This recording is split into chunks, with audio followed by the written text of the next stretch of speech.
Let's stop by the house for a second, because I need to drop off a couple things. It's these 3 daggers and 723 goat cheese wheels. Welcome to Triple Click, where we bring the games to you. This week we talk about Bethesda games, from the Elder Scrolls Arena to Starfield. What makes a Bethesda game a Bethesda game? Besides the wheels of cheese. I'm Maddy Myers. I'm Jason Schreier. And I'm Kirk Hamilton, and hello. Hello. Hi, my fellow co-hosts. How are you guys? We did it again. We all It's got nice to see together you. again. By the time you hear this, Maddy Myers will be married. It's true. It's true. We're That's recording very this in exciting advance. new thing. This is a usual thing where we have to say we're recording this in advance. Right. If anything crazy happens, like if Todd Howard comes out and Starfield has a whole section that says Maddy will never get married. I'm going to prevent it. Congratulations to the version of you that exists when this episode is airing. To Yep. the future Maddy from future past Kirk. Maddy. Congratulations. The future married Maddy. The Married future Maddy Maddy. Myers. That's how I'm going to Maddy introduce Myers. myself. That's a tongue twister. Say that 10 It's times me, fast. Married Married Maddy Myers. It's Married hard to Maddy say. Myers. It's hard to say. It's actually do is it. really hard no, to say. you can't do it. Married Huh. Maddy Myers. That's But we're tricky. experts Interesting. at talking, and that's how we became a part of the are. Maximum Fun network of podcasts. Heard of it?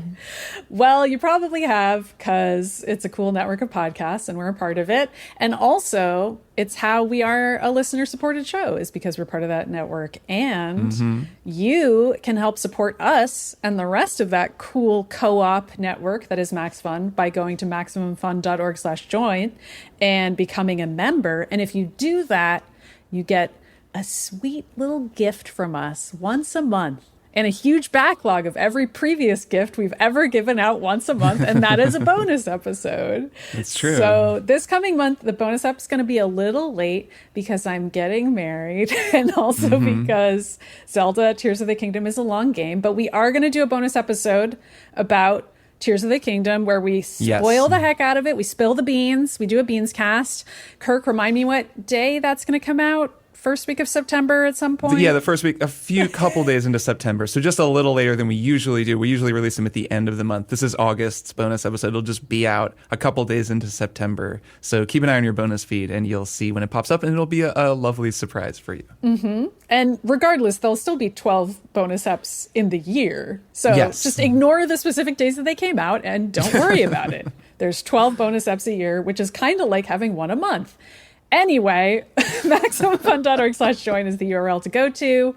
Please become a member and earn our undying love. And not mine, though. I wouldn't say it's undying. I would say it's undying until you stop until you becoming stop a member. Very conditional love, really. Yeah. I think we still love you. That's true. We But do. it We do. is A little bit less. It burns a little brighter if you become a member. It's just true. a little bit more powerful. This is the stuff great parasocial relationships are made of, you guys. Yeah, is this working? Is this a healthy way Hopefully to engage? this is working. I don't know. So, Kirk, what are we talking about today? We're talking about Bethesda games, specifically what's the deal with Bethesda role-playing games. We have got a brand new Bethesda universe on the horizon in Starfield, one of the most hyped games of 2023. It's coming out in just a few weeks.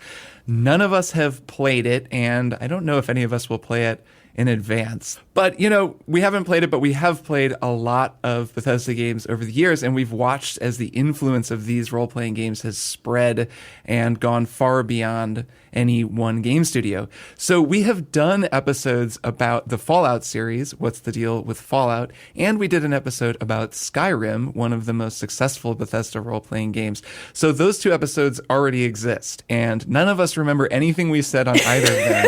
So we're just going to repeat all the same things. They were huge open world episodes, and there's just so much to keep track of. It's like replaying an open world game where you do the same things, but you don't remember that you did them, so it's just as fun as the first Or time. it's like playing a Bethesda game where the character repeats dialogue over and over. Well, we could play this like the evil way. Like we could just like make totally crazy choices this time we when we record. we totally contradict all the points that we made last time around. Like, because, wow, we hate dragons. They're so not the coolest part of Skyrim. I really hate when a game is open-ended and lets you make your own adventure. So anyways, we have talked about these games quite a bit on the show, and we've also talked about games that were influenced by them, but it seemed like a good time to just take stock of the Bethesda Game Studios style role-playing game because Starfield is coming out, and Starfield feels like it's going to land in a slightly different world than the last BGS game. It's going to land in a lot of worlds, actually. Yeah, True. 1,000 planets. Thousands of worlds. But I guess the last BGS game was Fallout 76 in 2018, but the last proper sort of single-player game was Fallout 4, and that was in 2015, so coming up on 10 years ago. So it's been a long time since we've gotten one of these games. A lot has changed, notably Breath of the Wild came out, but there are a lot of other things that changed too that we'll get into. So I guess let's just start by talking a little bit, refreshing listeners on our overall relationship with these types of games, which ones we like, which ones we've liked less, what we think of them now versus what we thought of them when we first played them. Jason, why don't you kick us off? Yeah, my first one was Oblivion, which is kind of a bad first one because it left kind of a not so great impression. But then I got really into Fallout 3 and then really into Skyrim. I lived and breathed for a long time. I have fond memories of when I played that game. I actually reviewed it for Wired, and I did. That's right. I went to a preview event and everything. That was a very long time ago. But a different it was world. one of those. It was actually one of the best preview events I've ever been to because they didn't say anything, they didn't do anything. They just dropped you in front of a computer and said, "Play this for 3 hours, and you can do whatever you want." It was As it should legit, be. like the best kind of preview for a game like this. That I should say. And then I was lukewarm on Fallout 4. I didn't even play more than 10 hours of that game, which was disappointing because Fallout 3 and Skyrim, I both explored most of the worlds of those games, got really into them both. And so, I'm very curious to see where Starfield goes. I'm not really a space exploration type person unless it's a very special type of game like Outer Wilds. Right. So I don't even know if I'm going to play that much Starfield or care that much about Starfield. It does feel like in a post-Baldur's Gate 3 world that Bethesda formula is going to be interesting to address. But yeah, to answer your original question, really into Skyrim, really into Fallout 3. The feeling of just kind of wandering in Skyrim in any different direction and just finding something interesting. That was so, I don't know if it was the first game to do something like that. It wasn't, definitively can say it wasn't the first game to do something like that, but it really kind of mastered that formula of exploration and just, environmental storytelling and narrative design through finding this weird little outpost somewhere and learning that it's actually full of cannibals. I guess that was Fallout 3, but learning that they're vampires. There were probably some cannibals in they're Skyrim vampires too. In Skyrim, vampires in the basement or something, and kind of telling these little stories through exploration. I was always really impressed and really enjoyed that sort of thing. Vampires are kind of fantasy cannibals. I never know. thought about it before. I never drew that comparison until Jason did Yeah. just now. If you think about it, a cannibal is like a vampire that just likes solid food. Mm-hmm. And is sexier than most cannibals. Yeah, there a were vampire. there were cannibals. I remember there's a house of cannibals in Fallout 3, and then Fallout New Vegas had a cult of cannibals, that white glove family thing. Oh yeah, right. Or were they vampires? I don't remember the specifics, but I do remember enjoying that. I think they were eating each. I think they were cannibals. There are no vampires in Fallout lore, so I think there were.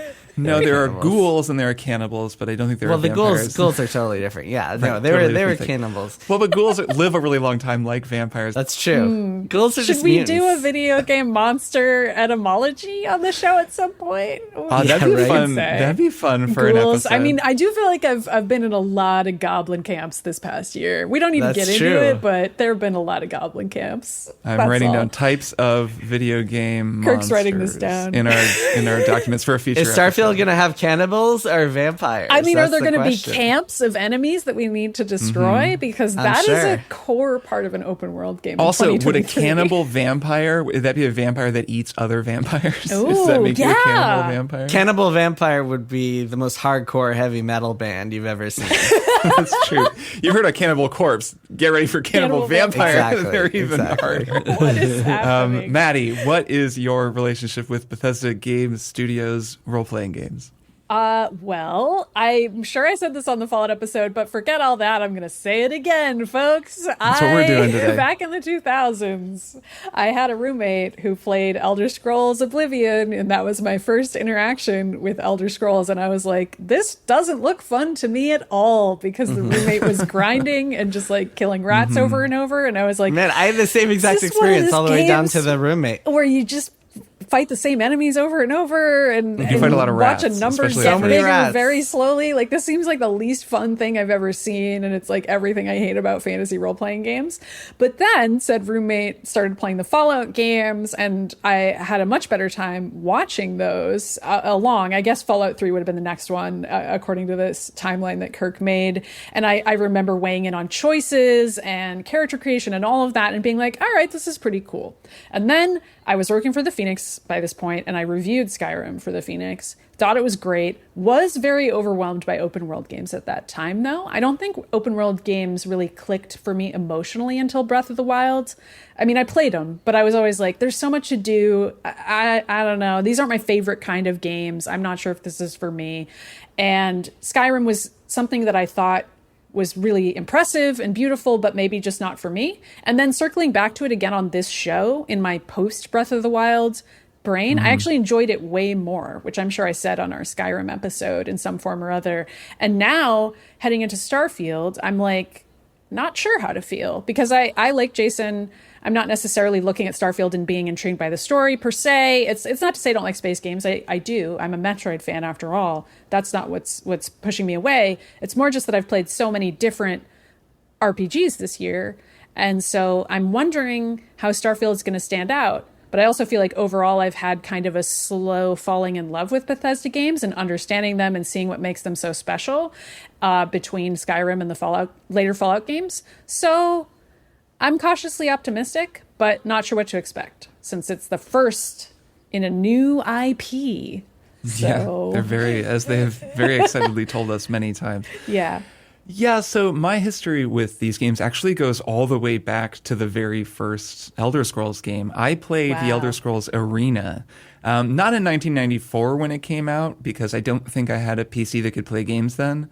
But maybe 96 or 97, I found it in, I think it was a Software Etc., which was the name of the game store in my mall. Cool. And I remember, I think I bought it just purely based on the advertisement on the back of the box. This famously had a scantily clad lady she's like a barbarian fighter along with these other characters on the cover. But I remember looking at the back and seeing the 3D graphics and something about, hundreds of miles to explore and sort of an endless adventure that you can go on, and thinking, well, that sounds really cool. It could be I'd read a review in a magazine or something that pointed me that way, but my memory is that I just found it on the shelf and bought it. So that was the very first game that they made. The story behind that game is funny. It was supposed to be like a gladiator arena battle game. That's why it's called The Elder Scrolls Arena. Yeah. And I remember as a kid, or as a teenager, having that same question, being like, why is this called Arena? It's just an open world that you walk around. There aren't any arenas that I can find. There's just dungeons full of rats that you hit with your sword. So I liked that one a lot at the time, just because I think I saw the potential for what it could be. It felt like an infinite game in a way that nothing else that I'd ever played had felt, at least at that time.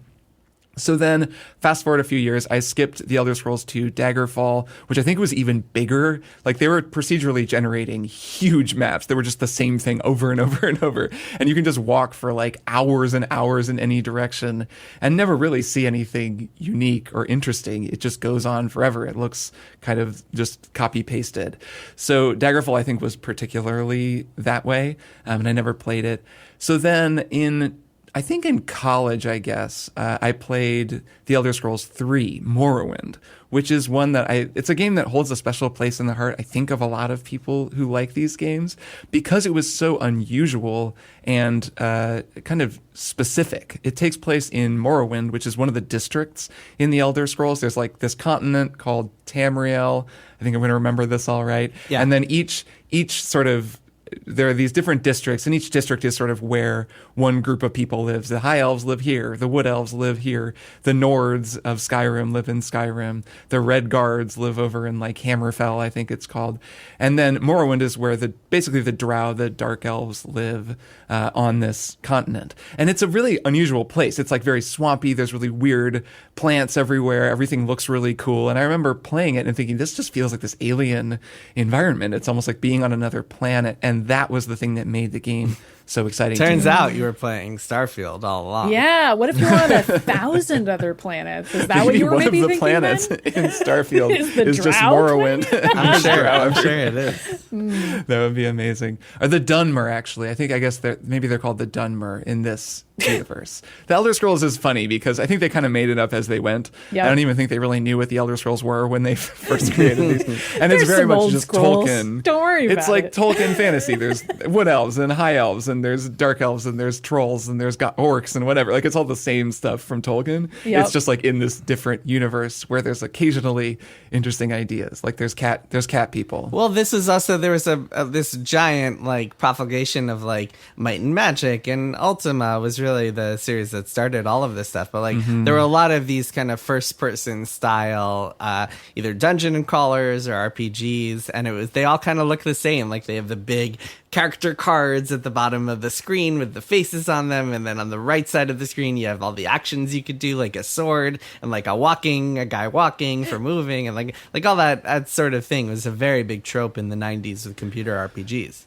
Yeah, and not so I could keep telling my story, but actually to stay on this, I think something that struck me as notable about the Elder Scrolls Arena, even from the beginning, was that it was a real-time game with real-time combat. So you would kind of dodge in and out of fights, and you'd be pressing the control button at the time to swing your sword, and it wasn't like a turn-based battle the way that some of those dungeon crawlers worked. It had more of an arcadey feel to it, which was notable even at the time, and has remained kind of one of the most identifiable things about these games over the years, is that they are real-time first-person games. The Fallout games, obviously, you're shooting guns. They're not very good first-person shooters, but they are first-person shooters. And in, the Elder Scrolls games, you're mostly swinging a sword or a club, or you're shooting magic spells or arrows. But it's all kind of in real time, which is definitely still feels unusual. When you go play Skyrim, it's like, oh wow, okay, like I have to run up to people and hit them with my sword and then hold up my shield before they swing and kind of master this weird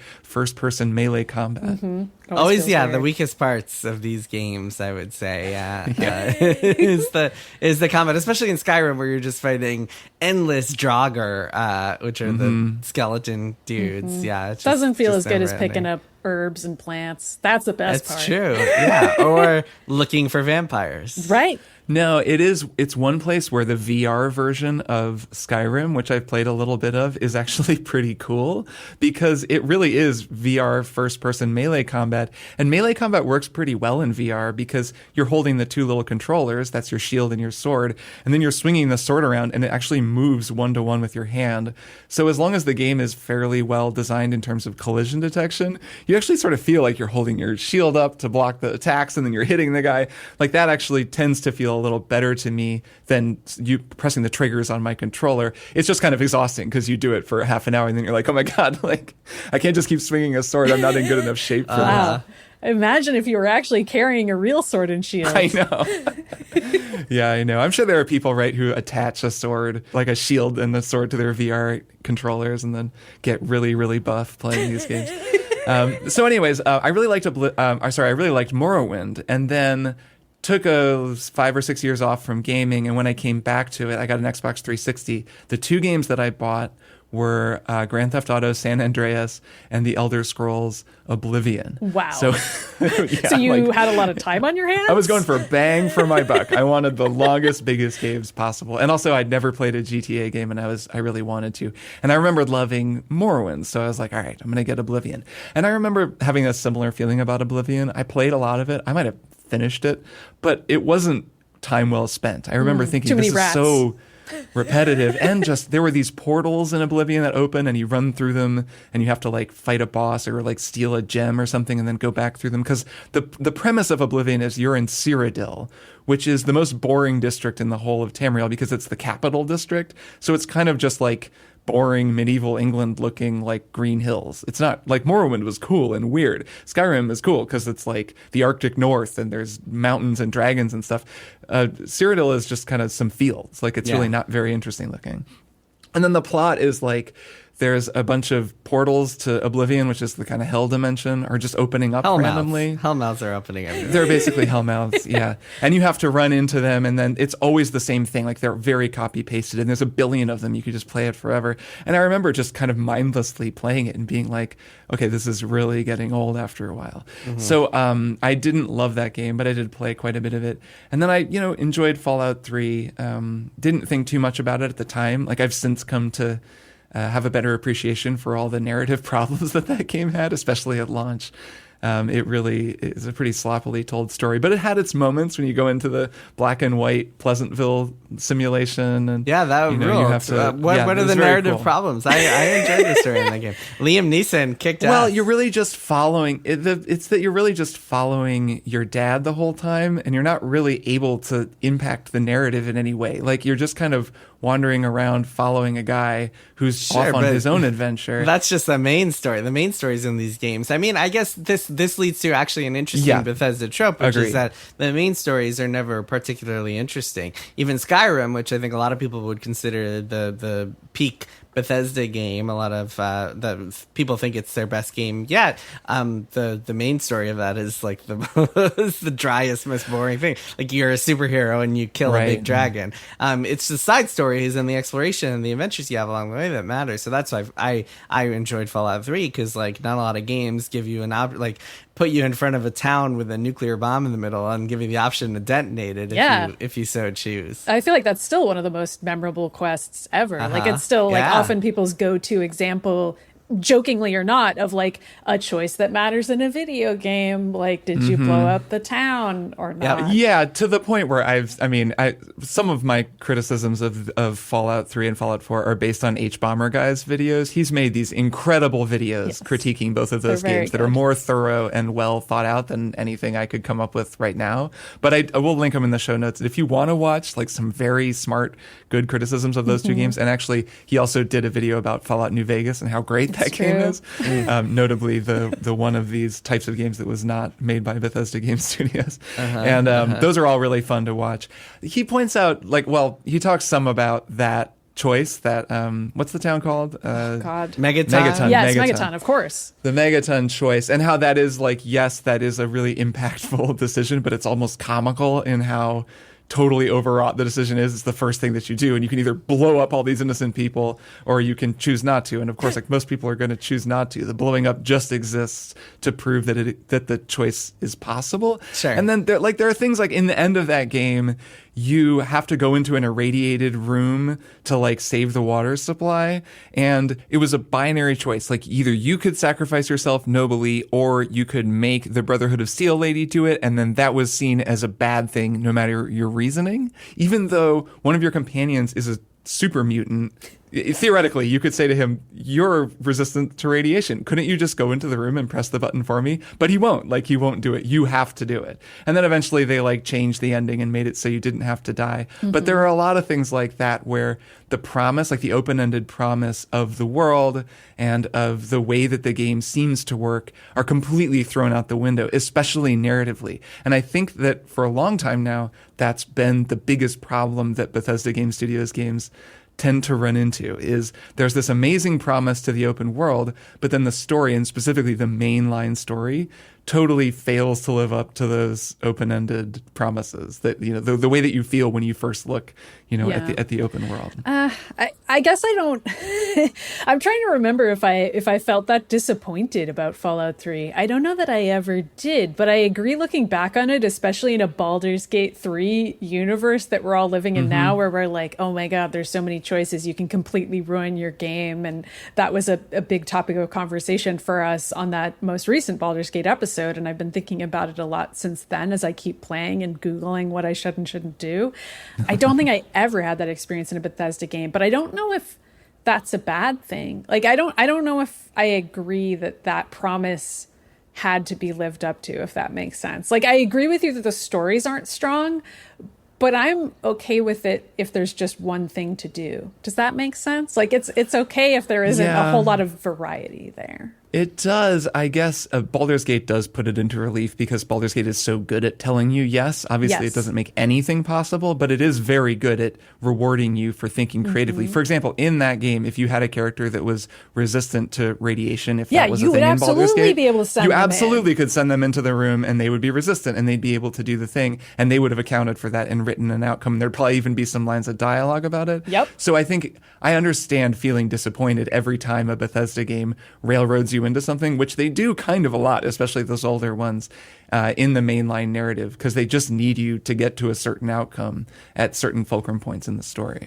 Yeah. So what I found more disappointing about Fallout 4 specifically is that isn't that like on the macro level you couldn't make different story choices? Because actually in Fallout 4 you could like choose who to side with, although I don't remember if that actually amounted to anything. I do remember there was some big war thing and you do have to those different factions were all going to siding with the end, faction. You just see different parts of the story, I would say, is kind of how that shakes out.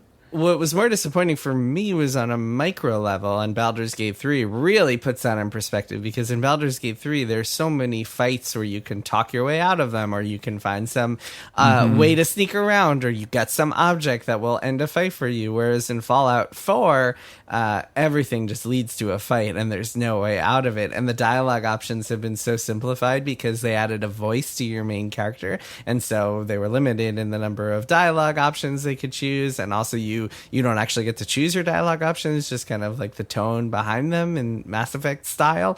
And a lot of them just lead to the same outcome. You're just kind of making superficial choices, and you can't hack your way into a situation or talk your way out of combat or do a lot of the things that I think Fallout New Vegas a few years earlier, 5 years earlier, I believe, was very good at giving you a lot of those options. So to me, it's less about like, I don't care as much if there's only one ending or something, or it funnels you through major story moments in the same way. It's more the moment to moment stuff, which again speaks to what I was talking about earlier, where I care much more about the individual finding a cool complex and exploring it and spending an hour just doing things in it. That I'll be way more disappointed if that funnels me in a single direction than if like the main story funnels me in a single direction. Yeah, I think that's very true, and that some of it is just down to the quality of the writing in these games, which honestly just like isn't very high. When I think about New Vegas, there are some scenes in New Vegas. These are scenes that I'm not even sure I ever saw playing them, but saw them in H-Bomber Guy's videos, like where he's talking about them, showing some of the different outcomes. There are these amazing sequences in that game where you'll engage in a like philosophical political conversation with the leader of one of the factions. And you really have to kind of talk him into seeing that the way he's been doing things is wrong, which this is a classic Fallout thing. This is something that happened all the time in Fallouts 1 and 2. And then he actually will agree with you if you can be persuasive enough, not just by passing skill checks, but by choosing the right arguments and like role-playing it yourself, which is so cool. And it comes down to the way the game is designed, but it's also just good writing. Like the dialogue is good. It was written by people who are thinking deeply about the characters that they're writing. And there is a sense in some of these games that most of the characters are pretty shallow. That's definitely something that's true in Skyrim, where most of the Jarls that you meet, they have like one thing that they care about, and they just don't really seem like fleshed out people. And I think over time, as more and more games have started to borrow ideas from these types of games and improve on them in some ways, it's become more and more glaring, the narrative and writing shortcomings that these games have. Yeah, that's the thing I wonder about Starfield. I wonder how that game is going to handle writing in general. I wonder how that game is going to handle storytelling and choice. Yeah, it's probably my biggest source of trepidation about the game, not just because of Baldur's Gate, but also because there are just so many well-written games that I've played, and also games that just feel like Bethesda games, but give me a little bit more of a coherent narrative or like a coherent sense of the world. Breath of the Wild is an obvious example. That game was heavily influenced by Skyrim, but now that I'm playing Tears of the Kingdom, I mean, it goes so far beyond the kinds of things that you can do in Skyrim. I would be hard pressed to go back and play Skyrim and enjoy myself as much. I mean, to be fair, Tears of the Kingdom goes far beyond the things you can do in any game. Yeah, including Breath of the Wild. Yeah, but it's a lot of that freedom, that open-ended, like go see what's over the next hill type stuff. Yeah, and also speaking of writing, I mean, the writing, I guess it depends if when you say the writing is generally weak in Bethesda games, it depends if you're talking about on a like grand storytelling level versus minutia, like individual lines making you laugh. That's kind of, I'm more things. Talking about individual lines. Oh, you are talking about the individual lines. Yeah. Tears of the Kingdom, the writing is phenomenal on a micro level. Every single person has something funny and interesting and like surprisingly really moving to say. There's just a lot of good writing and a lot of silly puns too, but including from our favorite reporter Penn, who has some great lines. But that's a game that like I think if even Zelda, I guess Zelda games, especially recently, have had pretty good writing. So we shouldn't be dismissive of that. But like if games that aren't trying to be narrative focused can still master the writing, then I think the bar is pretty high in general for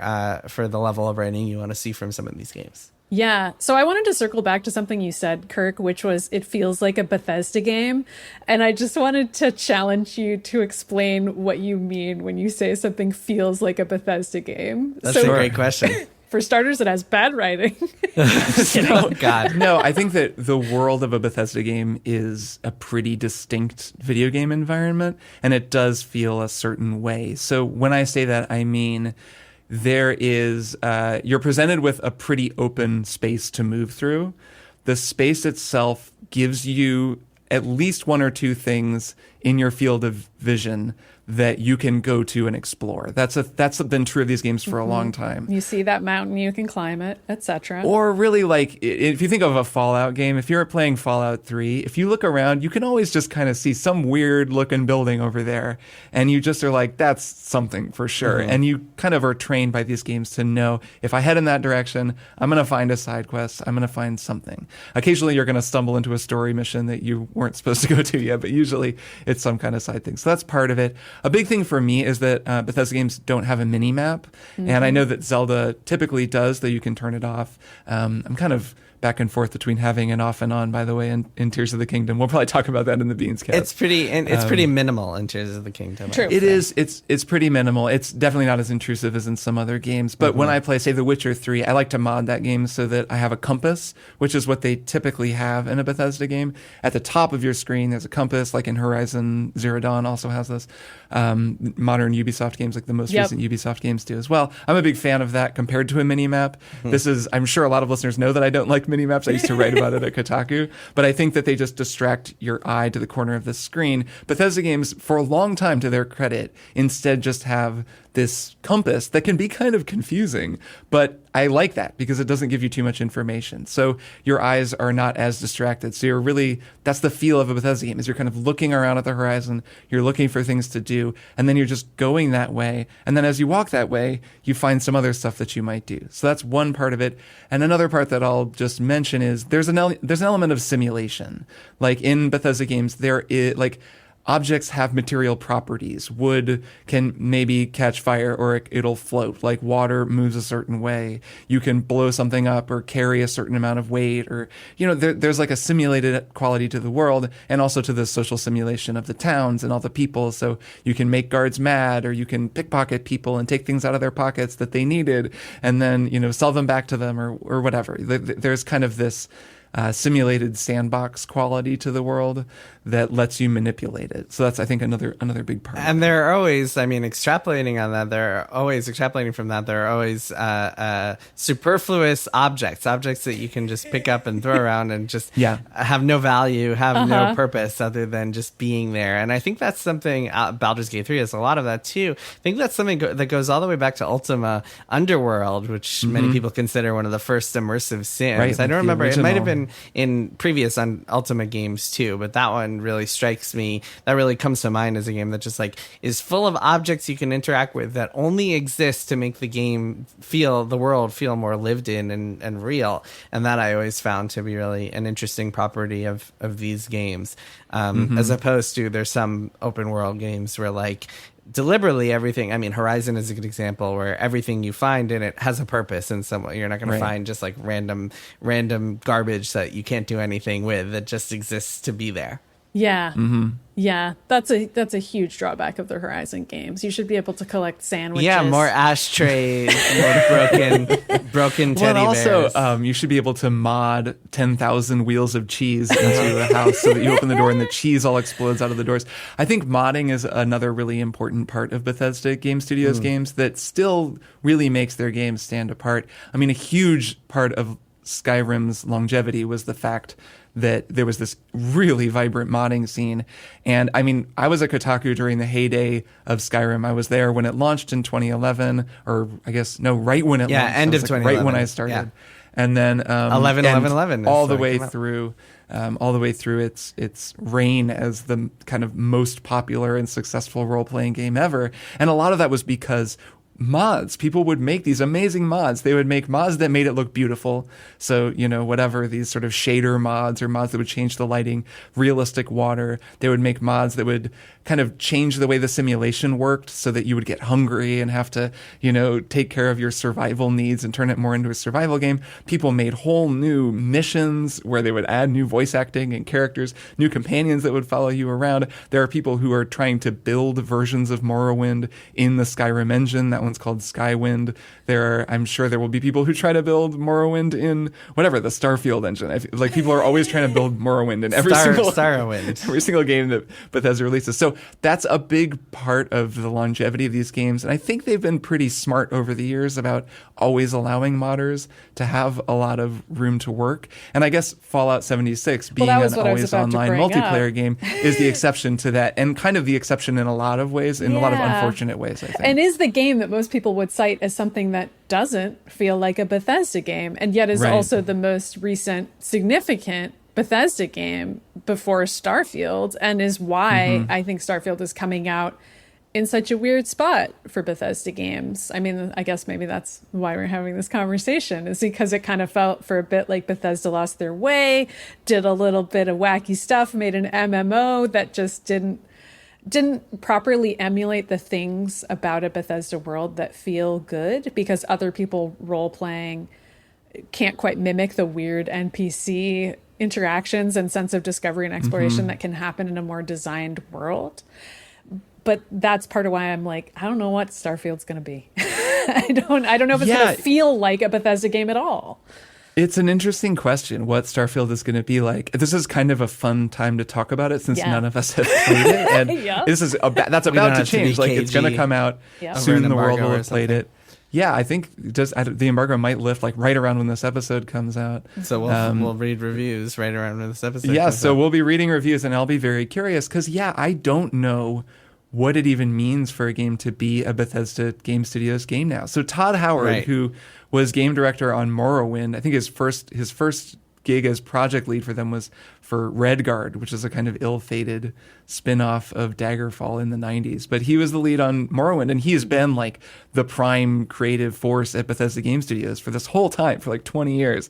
And he is still out there talking about Starfield, but at the same time, a lot of people have left Bethesda Game Studios. It's a very different place than it was 12 years ago, or even longer than that, when they were making Skyrim. So it's a really different place now, and the bloom is off the rose in a lot of ways. I mean, people have been very critical of Fallout 4, which again was so long ago. Then there was this feeling that they were kind of coasting, or they're re-releasing Skyrim over and over and over on every platform possible. They're making VR versions of these games. Fallout 76 was pretty disappointing to a lot of people. I do gather they've fixed it, or they've made it better. There are some people who like the game, but it was never going to be what people wanted. And now comes Starfield. So I'm kind of curious what that game is going to be. Yeah, the thing that's most striking to me is that Bethesda Game Studios now is hundreds of people. I think close to 400 or 500 people. Wow, really? I actually didn't know they'd gotten that big. Across 4 different studios. They have studios, their original one, which is in Rockville, Maryland, and then they also have a studio in Montreal, a studio in Dallas, and a studio in Austin, Texas. So they are way bigger, and you might hear that and think, oh, cool, that means they can make lots more stuff, and their games are going to be bigger and better. And that, I mean, to some extent, that's true. I mean, Larian went from 140 people to 450, like I mentioned the other day for Baldur's Gate 3, but also it creates some problems. Skyrim was made with 100 people, and there are two reasons that was possible. One is extreme brutal crunch, and the other is a group of people who have this chemistry and can all be in a room together and like just jam and stuff, and like people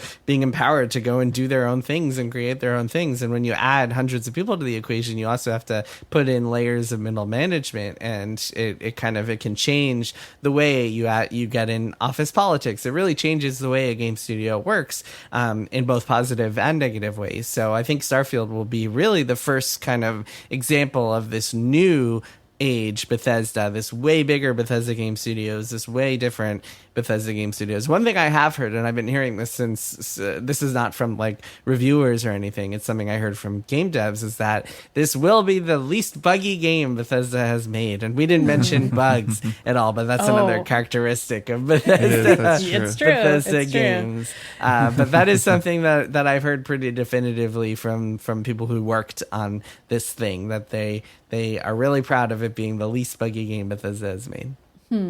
Something else that I consider a Bethesda quality is having a really specific aesthetic. Like, I always feel like Morrowind, Oblivion, Skyrim, they all feel like they're part of the same series. You can just look at it and know it's not just any fantasy game either. Like, yeah, okay, it looks like D&D. There's certainly some Tolkien in there. Like, it's not like the most original thing that's ever been invented. That's not what I'm trying to say. I just mean like the colors, design, and visual aesthetic overall look like a specific thing. And the same goes for Fallout. Even for games that aren't necessarily developed by Bethesda, you can tell what a Fallout game looks and feels like. The music is a certain way, the props are a certain way.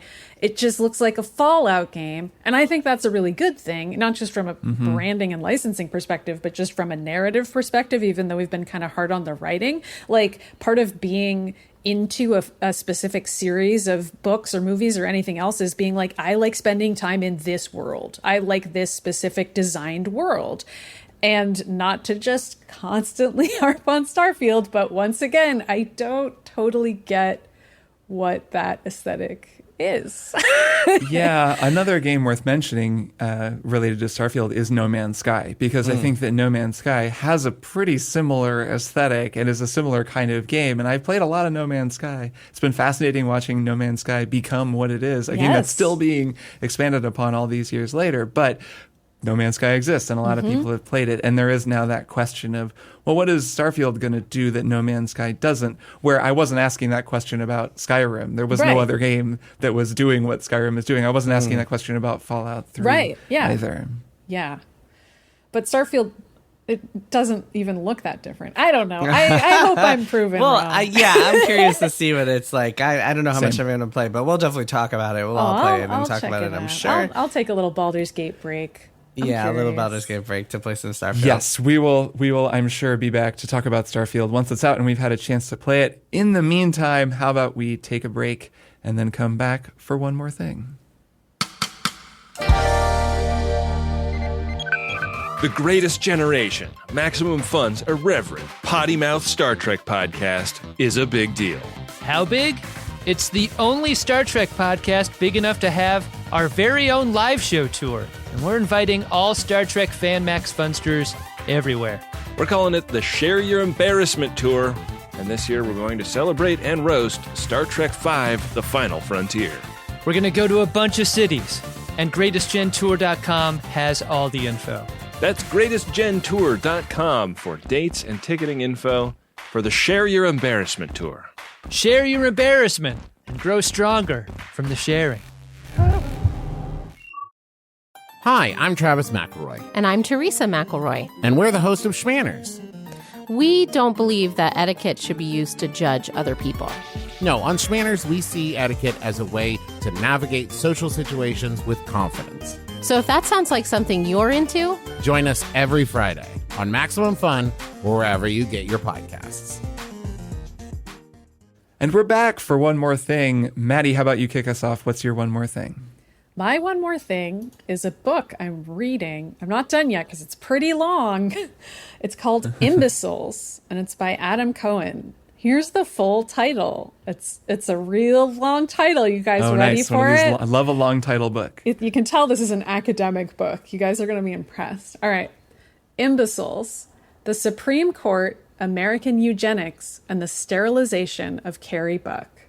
So this is like a truly harrowing title. I did not know really anything about this topic, but I was reading a Jamel Bowie column in the New York Times because I'm becoming my mother, I guess. I read the don't same know. column, so I'm also becoming your mother. Yeah, and he linked to this book on Google Reads, and I was really taken by the title, especially the last part. I don't know who Carrie Buck is. She's just this unknowable woman from 100 years ago, who was part of a Supreme Court case about sterilizing supposed feeble-minded people in America, and she was deemed feeble-minded. So just something about the sterilization of a hyper-specific person's name kind of creeped me out as like a book title, and also just the idea of imbeciles being like a genetic category that we assign to people in a period of American history was really horrifying to me, but in a way where I was curious and I wanted to know more.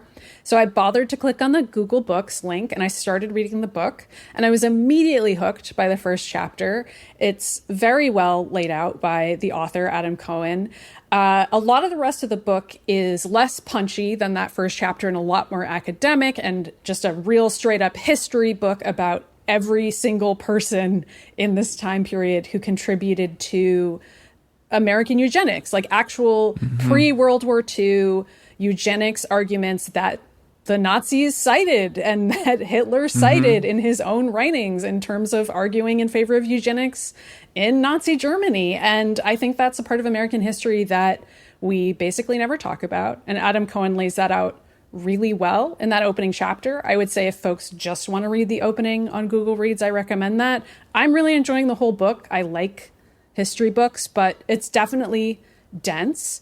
And the other thing that the book gets into that I think is fascinating is intelligence tests, which I think all the three of us know are based in racism and bigotry, like at their core. Like the IQ test, like eugenicists were heavily involved in the development of those tests, and many of them don't measure jack shit. I mean, I don't know how to put this. Adam Cohen puts it better than I just did, but That's pretty straightforward. Basically, then. he lays out that intelligence tests are bunk and they measure almost nothing other than how well you can remember the answers to a test, and they're often used to discredit either disabled people, people of color, or really anybody who you need to discredit. You can make a test to discredit them, to prevent them from voting, for example. That's a big part of the book, is the way that for a while literacy tests were used to disallow certain people from voting. Anyway, lots of very fascinating historical information here, and about a period of time before World War II in American history that I think nowadays no one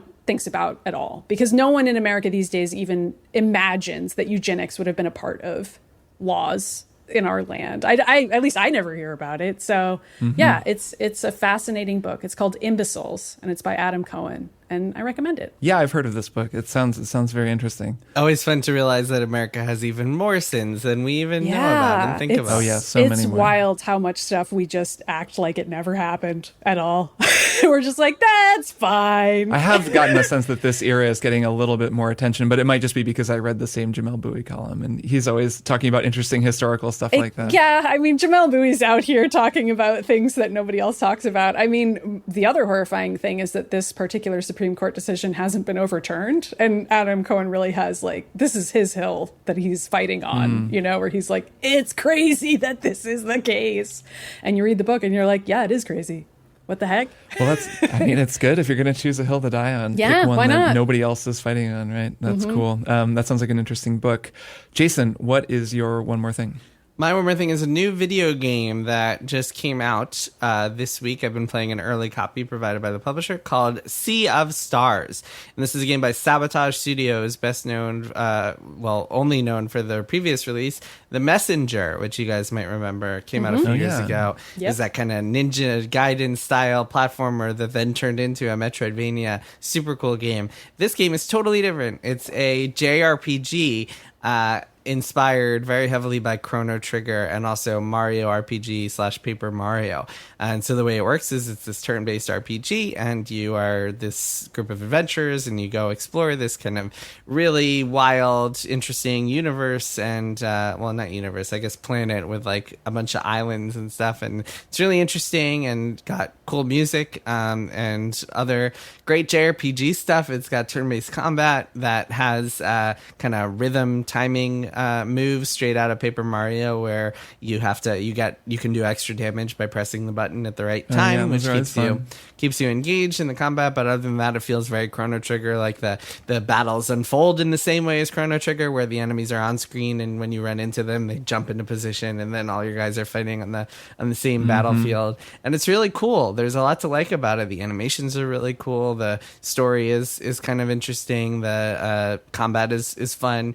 Characters are interesting, but there are two fatal flaws, really one fatal flaw and then one kind of caveat. I'll start with the caveat. The caveat is that with the first game, The Messenger, people discovered that there was like a Jordan Peterson quote hidden in it, and people are like, oh man, are the developers here inspired by Jordan Peterson? And actually, I got a message, kind of unsolicited message, from this guy, Terry, who's the designer and director and writer of the game.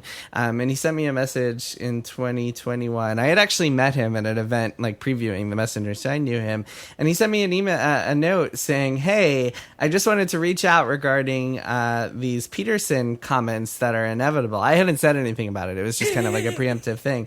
And he was like, the gist of it is that this specific bit I wrote about this problematic man was sarcasm written in a second language, which has missed the mark with part of the audience. I lived and learned, but happy to address further if you want. So he is kind of whatever he might have intended at the time, he has walked it back. So make of that what you will if you are considering buying the game. But I thought it was worth, and I've seen people talking about this in our Discord, in the Triple Click Discord. So I thought it was worth sharing those comments I got a couple of years ago from the developer.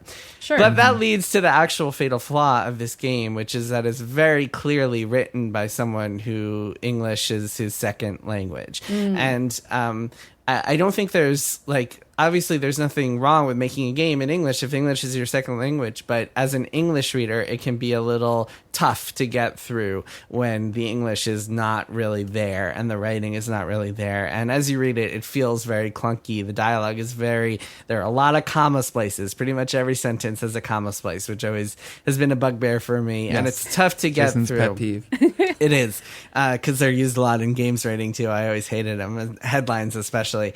And it's tough to get through in a JRPG. And this was very noticeable in The Messenger that English was clearly not the first language of the writers, but it was fine because it wasn't a dialogue heavy game. It was a platformer. In a JRPG where there's dialogue everywhere, it's a little bit of a tougher hang, and it's very noticeable if you are a native English speaker. Yeah, there we go. There's my native English coming out. Jason. Especially if you're a writer. So that's been a real tough. It's made it tougher to be like, wow, this is a really cool new JRPG that if you're into Chrono Trigger, you should check this out, because that's such a big hiccup for me, and it's really stopped me from enjoying quite as much this game that I would otherwise really be enjoying, is the English in it. So that's unfortunate, and I wish that they had gotten a couple of maybe gotten a grammar pass on it from some editors or something like that. But I guess maybe one day they can patch it or something. But yeah, that's the tough part. But otherwise, yeah, Sea of Stars, it's a cool game. I'm enjoying it. I'll play some more. I'll be playing through it until I get something else, I guess. But yeah, Sea of Stars, that's my one more thing. Cool. Nice. Well, my one more thing is a show that I've been watching called How To with John Wilson. Have either of the two of you watched this show? I know of it. No. I've seen parts of it. It seems like an acquired taste. I feel like I don't understand it, but tell me more. Okay, so you haven't really watched it. No. So neither of you have really watched it. This show is incredible. People so I'm love going to it. give it a wholehearted recommendation. This show is totally great, and the two of you would love it. I feel pretty safe saying that. Cool. And I'm going to tell listeners about it because I only just started watching it. The show is currently in its third season, which I think is going to be its last. I just have watched the first 4 episodes of the first season. The show is on Max, formerly HBO. RIP. Oh, we have to call it Max. Somehow called Max now. But this They show was have to made change for that HBO. Twitter is X, so No, it's not. Yeah, we're just No. a lot of people are killing a lot of very well-known brand names for some reason right it's now. really just Bizarre. man. Anyways, so this is made by a documentarian named John Wilson. It is executive produced by Nathan Fielder, which maybe puts some of it into context. It is an unusual show about reality that tends to go down strange rabbit holes and wind up in profound and beautiful places. So this guy, John Wilson, approaches each episode with a question, or how do I do this? So how do you make small talk with people? The very first episode, how to make small talk. The second episode is how to build scaffolding. How do you build scaffolding around a building? The third one is how to improve your memory. So it starts with a question like that. And it's this very extemporaneous sounding narration over a lot of footage of mostly New York City. So John Wilson lives in New York. He always has his camera with him everywhere he goes. He films basically everything he's ever seen, as far as I can tell, based on the footage that he uses in the show. And then he mostly just narrates. He's almost never on camera except in reflections. So it's just him kind of talking. He has a very funny way of talking. There's a lot of ums and uhs. Yeah, There's a lot he speaks of very slowly interesting, and gently. he has a very, I think, a very appealing voice, but Yeah. it's just a strange way of talking, and it almost sounds like he's making up the script in the booth as he's going, but it's also kind of an affect, but it never is distracting, or at least I find it very funny usually. I'm also not sure it is an affect for what it's worth. I will never know, I guess. Having listened to it, you can just see how they could record it as the first take and be like, okay, now can you do it again and not pause forever Right. and trail off?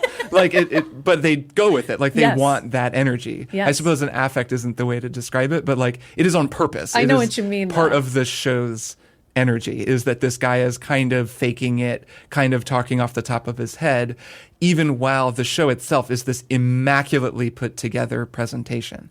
So he starts with something like, for example, in that first episode, how to make small talk. And he starts talking about how it works, different techniques you might try for making small talk. But pretty soon he's just talking to people on the street. Then he's like gone to Cancun for spring break because he thinks if you're on a trip, you can talk to people. And then he winds up just having this really kind of meaningful, surprisingly meaningful conversation with this dude who's down there because MTV Spring Break is being filmed at the same time right next to them. So the topic, like the subject matter, tends to lead to a lot of really interesting digressions. And that's part of the joy of the show. The second episode is actually probably my favorite that I've seen, How to Build Scaffolding, because it starts being a really interesting look at just the scaffolding industry and the fact that there's scaffolding under like every single building in New York City, which is something that you see but then stop seeing really quickly. Yeah. And when someone points it out, you realize like, holy crap, this whole city is just covered in this stuff. And why is that? So he explains why it is. He gets a little into how they build it, but then it becomes a very different kind of discussion. The episode winds up being about how the impermanent things in our life become permanent. And, you know, how you maybe, like, he starts being like, well, you know, braces are scaffolding for your teeth, and a cast is scaffolding for your body. And then maybe you're scaffolding other parts of your life in other ways. And it starts to become really beautiful. So that's the way that the subject of a given episode works. What makes the show true genius, I think, is the way that he juxtaposes what he's saying with the B-roll that he's showing you. He has so much footage of New York, and there are so many times where he'll just say a sentence like, I guess in the end, some things just aren't really supposed to be preserved for a long time. But while he's saying that, he's showing like a taxidermied animal that he saw in a store somewhere, and the camera is just lingering on it. So then your mind, you just have to draw the connection between some things not supposed to last forever and just this random taxidermied animal that you're looking at. And the whole show is like that. So the visual humor of it, the way that he uses these incredible shots, like this stuff that he shoots all the time, just everyday occurrences, people on the street. It's so interesting. Like, it's just the stuff of everyday life. And then he finds clever ways to weave his script into and out of it. It's really remarkable. I mean, I'm so blown away by the intricacy of every episode and just how funny and delightful and often profound and beautiful it can be. I really can't recommend it enough. I can't believe I hadn't watched it until now. And I think it's just like, it's a remarkable feat of like documentary filmmaking and of writing. So it's really good. And this is produced by Nathan Fielder, right? It is. Apparently, Fielder saw an earlier documentary that John Wilson made. He was kind of making his way up as a documentary, and Fielder saw it and was like, "You're good. I want to work with you." Yeah. And so he's been producing it. It feels like anytime there's some sort of like kind of weird documentary hybrid thing that Nathan Fielder has to be involved. Yeah, and it doesn't have the sort of surreal, or it's not mean, but the manipulative streak that Fielder tends to have, that kind of Andy Kaufman thing. It's not really doing that. It's a much more introspective, introverted kind of work. So if that puts people off about some Fielder work, like it makes them too uncomfortable. So far, this doesn't make me uncomfortable. I just find it delightful and informative and cool. So it's pretty different, but it does have a little bit of that Fielder DNA for sure. Cool. So anyways, yeah, it's amazing. I hope the two of you watch it. I think you'd both really like it, and would love to know what you think if you do. Yeah, you've convinced me. Yeah, I would like to watch That's it. How To with John Wilson. It's on Max, and it's a very cool show. Great. And that's it. That's another episode of Triple Click, folks. Did it again. Yeah, we did it again. Just three married people making our show. Yay! 3 married people. That should be our new name. We're going to change our brand. Our successful brand, Triple Click. We're ring. renaming. We need to at least put rings onto the hands in our logo, just Oh to let my everybody God. know that we're Yep. taken. Yeah. We managed to get women to marry us. So We did somehow. That's we true. aren't All three of us. losers. It's true. It's true. All lowercase g gamers can find hope in that. All right. Well, this has been fun. I will see the two of you next week. See you next week. Bye. Triple Click is produced by Jason Schreier, Maddy Myers, and me, Kirk Hamilton. I edit and mix the show and also wrote our theme music. Our show art is by Tom DJ. Some of the games and products we talked about on this episode may have been sent to us for free for review consideration. You can find a link to our ethics policy in the show notes. Triple Click is a proud member of the Maximum Fun Podcast Network, and if you like our show, we hope you'll consider supporting us by becoming a member at MaximumFun.org/join. Find us on Twitter at TripleClickPod, send email to tripleclick@MaximumFun.org, and find a link to our Discord in the show notes. Thanks for listening. See you next time.